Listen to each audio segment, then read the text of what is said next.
Y'all know what's going on. It's time for another episode of Doing Time with Joe.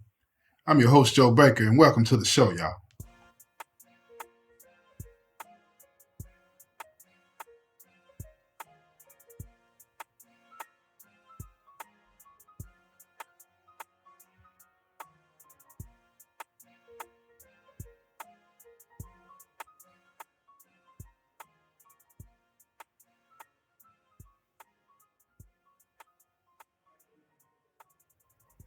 Being a gangster in part means that you become a part of an extended family. You know, your brothers become part of your family and you become part of their family. You know, it's like your siblings become their siblings and their siblings become your siblings. You know what I mean? Even like, when we would all go to visit, we would act like we were one big family. You know, we would go to the table and introduce ourselves to uh, the brother's family and vice versa. You know, and if he had his brothers and sisters there, his mom, grandmom, niece, nephews, aunties, uncles, cousins, whatever the case may be, we would refer to each other in the same way. You know what I'm saying? Like if I went to one of the guys' table and I met them after a while, I'd start saying, "What's up, bro? What's up, cuz?" All that kind of stuff. Hey, mama. You know what I'm saying? Hey, granny. That kind of thing, as if they were my family as well. And it would be vice versa. And we all did that. You know what I'm saying? It built that bond, so to speak. And that it made us more like a family unit, but it was bigger because our families, even though they were not part of the organization, they came under this umbrella like family. And we would be protective of them and we would care about them and we would talk about them, you know what I'm saying, to each other and all those types of ways. And we would do what we could for each other, you know what I'm saying? And it was for that reason that I never crossed that line and tried to start like, an intimate relationship with anybody, family member that was the business. You know what I'm saying? If you were the business and you had a sister, you know what I'm saying, or an auntie or a niece, anybody like that, no, off limits for me, nothing. I'm not doing that. That's just not how, you know what I'm saying, I saw it. Now, that wasn't a written rule. That was a personal rule of mine. You know what I'm saying? Because a lot of people did do it. A lot of people did do it. And I guess for me, the main reason that I didn't do it is because relationships end. And sometimes they end on a bad note, right? Most relationships end on a bad note. Let's be real. Now, if you involved, this is for me. If I would have been involved with one of the guys' sister, a relative of theirs that, uh, you know, and things went south, I'm still the business, and he's still the business. And depending on how that went down, it's gonna cause problems. It's gonna cause some trouble between him and me. You know what I'm saying? And that's why I always thought it was a bad idea to cross that line. But in this situation, it's this brother named Q that I'm gonna tell you about. This brother was a smooth brother, quiet, about his business. I'm talking about he was the type of dude that even the people in the prison, the people that ran the prison, they thought he was a nice guy, a good dude. Even though he was GD, you know what I'm saying? They looked at him like he's a nice guy. You know what I'm saying? He carried himself well, respectful, and all this and that. But it was the side of him that most people didn't see. You know, we lived in the same pod, right? And when he would be on the phone, talking to his mom or his sister, particularly a female in his family. It was weird because when he would be talking to a male in his family, like his daddy, uncle, or cousin, or something like that, he's kicking it. But when he talked to the females, even his mom, it was more like he was telling them what to do, real authoritative, real, in my opinion, disrespectful, saying things to his mom. If my mom was alive, ain't no way in the world I would say things. You know what I'm saying? He's like, you need to do this and you need to do that. That's his mama. You feel what I'm saying? And he never really just got into the understanding, in my opinion, that this is moms. I don't talk to moms like this. She brought me into the world. You feel me? And then his sister, he was real aggressive with his sister. Sometimes, you know what I'm saying, we even thought that this dude might be in a relationship with his sister, the way he goes on her. He talking real aggressive to her and saying things in a sexual way sometimes when she might be her boyfriend might be tripping with her and all this and that, and he would say stuff that, well, you need to do this to him and need to do that to him. And we're like, what? Wait a minute. You crossing all boundaries, all sibling boundaries. It's like, what is this? You feel what I'm saying? But it was weird because when he would go to visit, I'm telling you, it was like Dr. Jekyll, Mr. Hyde. His mom, he'd hug on her and love on her. And when they get there, he pulled the seats out for him. He was real gentlemanified. You know what I'm saying? But that was when everybody was watching. So this is what happened. One of the guys, he happened to be in visit with his sister and his mama, and I think her son. Yeah, I think her son. But anyway, folks, sister, she see Q. And like I said, Q, he's suave, dude. You know what I'm saying? He stays sharp, chopped up, you know what I'm saying? Haircut, nice and all this and that, beard trim, raw, nice and stuff like that, and keep his clothes pressed up, you know what I'm saying? Looking good, you know what I'm saying? Smelling good, got the oil on and all this and that. And he made it his business it's kind of like he floated through the VG. He didn't walk through the VG, you know what I'm saying? And she looked at him and was like, who is that? She asked folks, you know what I'm saying? And folks, oh, that's bro. And then he called him over to the table and introduced him to everybody that was at the table. You know, his mom, his sister, and his, you know what I'm saying, her little boy. And she was impressed with him. I'm talking about like off the top, like, dang, you know what I'm saying? What is this? You know what I'm saying? And she said, how you doing? And he spoke back, I'm good. How you doing? You know? And then she said, she was straightforward. She's one of them girls, straightforward. She's straight to the bed. She said, you got a girlfriend? Now, folks sitting at the table, he's like, don't start that. Don't start that. This is what he's telling his sister. But she was like, boy, I'm grown. You know what I'm saying? She was older than him. You know, they had that type of relationship where he respected his sister. His sister was grown. She make her choices. Let it do what it do. So she was like, you got a girlfriend? So Q was like, nah, I ain't got nobody. You know what I'm saying? She was like, can you put my number on your list and call me? I want to talk to you. I want to see what's up with you. So he started laughing and all this and that, right? She wrote the number down, gave it to him, you know what I'm saying? He stuck it in his shirt pocket. And he said, it'll take me a week or so to get it on there. I'm going to call you, though. He get on down. Now, keep in mind, this was before the cell phones, y'all. This was before the cell phones and all this and that, right? So you had to get the number put on the list and all this and that, right? So he gets on down, goes back to the table to visit with his family. So the whole visit, she asking folks all kind of stuff about him and this, and that. And then folks don't want to be no hater or anything like that. But he said, look, dude be talking crazy to his mama and his sister on the phone. You know what I mean? And then she immediately, before they ain't even in a relationship now, like she's like, it might be a reason. Because she's an aggressive type of female. You know what I'm saying? So she's looking at it like that might be the rapport that they have. So bro looking at it like, okay, whatever, we the folks, we brothers and all this and that, but I don't think that's going to be a good fit for you. She said, well, I'm just going to see what's up with him. I ain't talking about marrying him or nothing like that. I just want to see what's up with him. You know what I'm saying? He cute. Now, their mama, she's sitting there, she's listening to him. She's like, girl, you better listen to your brother. He's in here with him. And then she told her mama the same thing. I just want to see what's up with him. He might not even call. Well, a week or so later, Q gets the number put on his list and he calls her. So I'm talking about having a good time, talking and laughing and, she's putting the money on the phone and all this and that, spending time. And now it's every day. Every day that he comes in from work, they're talking. Now they're building a relationship. So he steps to bro and he said, hey, bro, you know what I'm saying? I'm digging your sister, man. You feel what I'm saying? I don't want to be disrespectful or nothing like that, though. You know what I mean?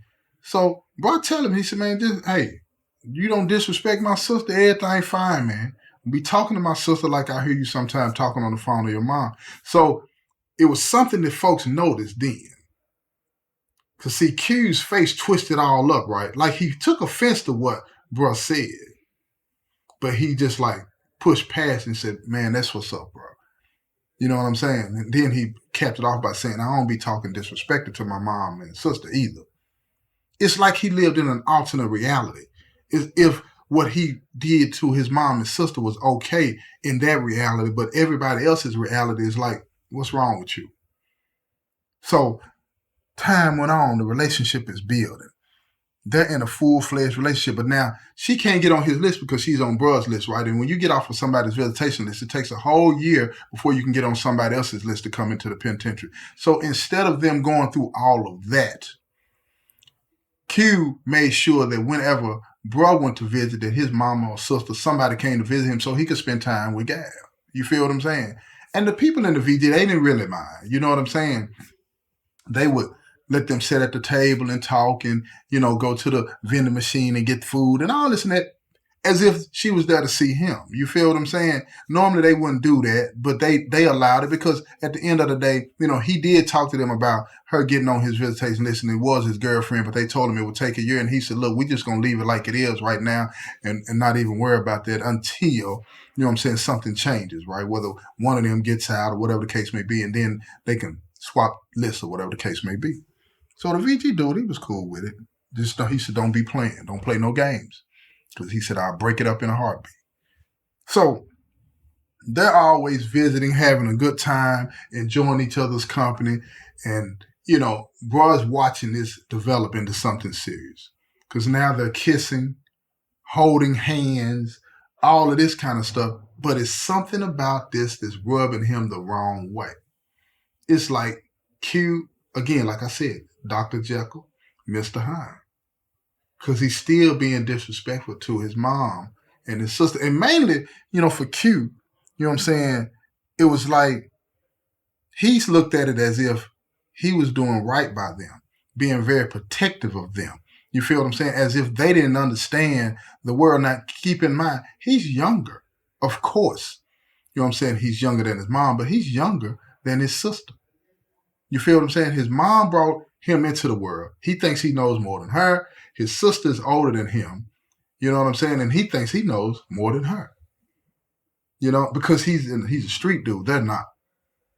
They're not street people. They didn't get it like that. He jumped off the porch, got involved in some stuff. You know what I'm saying? And now he thinks he knows everything, but he ended up in the penitentiary. But as time went on, things started to come out about why he was in the penitentiary and how he ended up in prison. See, Q had an aggravated assault charge against this other guy. And this other guy was his girlfriend was Q's ex-girlfriend. And Q felt as if, he was still, involved with this girl. He was looking out for her. So he went by this dude's house one day because his ex-girlfriend had called him when they were having a little break and was talking to him about her boyfriend. Now, they were on a little break. Her and her boyfriend were on a little break. So she called Q. She was talking to him, you know what I'm saying, telling him about their relationship, things that people shouldn't be doing. And he took that as if she was asking him to help her. She was just venting. Shouldn't have done it, but that's what she did. Because they were having disagreements. The dude had never put hands on her or anything. So Q said, I got that. And she was like, nah, I'm good. I just wanted to talk to somebody, this, and that. And we've been knowing each other a while, so on and so forth, that kind of thing.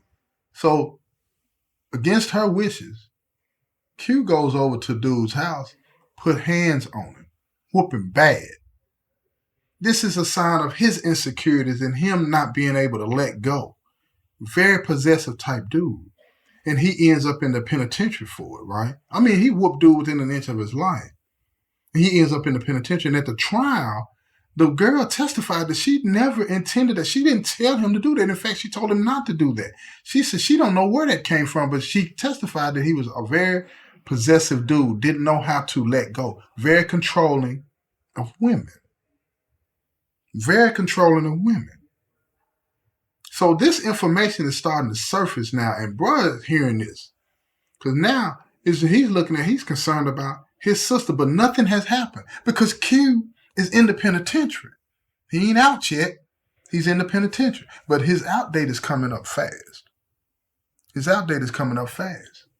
So what is he going to do? Does he tell his sister? Does he not tell his sister? So he decided to tell his sister.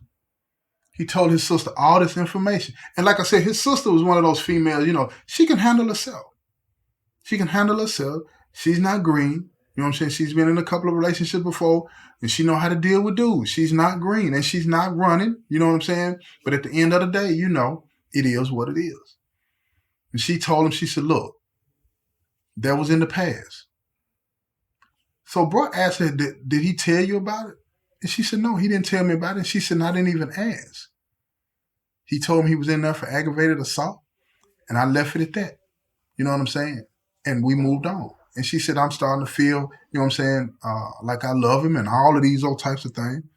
Now, bro is like, okay. He feels like, he don't want to mess up his sister's happiness, but he just called himself trying to look out, so he gets out of the way.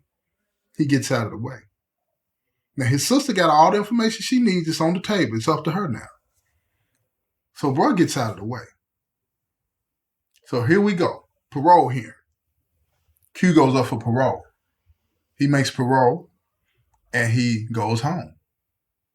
And when he gets home, after a few months, he's working. He's got a job, and he's still a little bit in the streets too. But he's working. He got a job, and he moves in with bruh's sister. Now they're living together, and everything is fine. All of the concerns that bruh had, it hadn't shown his face. At all. So he's thinking that he misjudged bro. So when he calling home, he'll talk to his sister, bro, get on the phone, holler at him, what's the business, what's going on, this is and that, you need anything. All of this, like brother-in-law real type stuff. You feel what I'm saying? They're talking like that. So he looking at it like I misjudged bro. You know what I'm saying? Then he tell bro. He said, man, I ain't really even want you with my sister. I told my sister everything about you. You know what I'm saying? And she said she still love you. He said, so if that's what it's going to be, you know what I'm saying? Shoot, it is what it is. You feel what I'm saying? Now, bro can't see Q's face. Q's on the phone at the house, at his sister's house, at bro's sister's house. You know what I'm saying? That's where he's living at. But he can't see his face. But Q messed up about what bro had just said to him about him telling his sister everything about him. He messed up about that because he didn't want her to know that he had a temper. He didn't want her to know that he had beat up an ex-girlfriend's boyfriend. He didn't want her to know that kind of stuff about him because he wanted to move on with his life. So all that stuff rubbed him the wrong way, and now he got attitude. But he don't show bro that. So when he get off the phone, he pull up on bro's sister. And he tell her, he asked, he said, how come you didn't tell me that bro told you about my charge?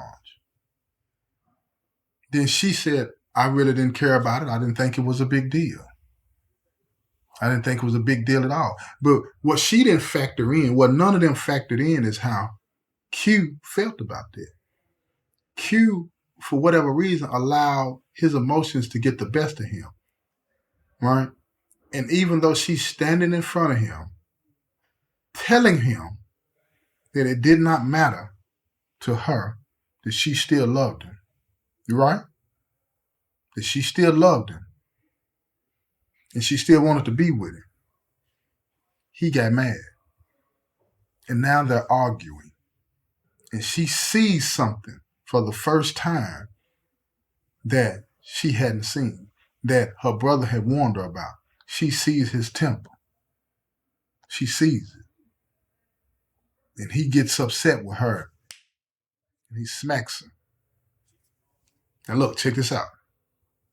Check out the next episode and I'm going to tell you what happens. You feel what I'm saying? I got to end this right now. The phone call is finna end. I got to get up off here. I'm going to have to call back and we're going to pick this up where it left off and whatnot. But look, don't forget to check out the book and the movie's coming soon. You know what I'm saying? I appreciate all the support out there. And this has been another episode of Doing Time with Joe. I'm your host, Joe Baker. And I say peace, y'all.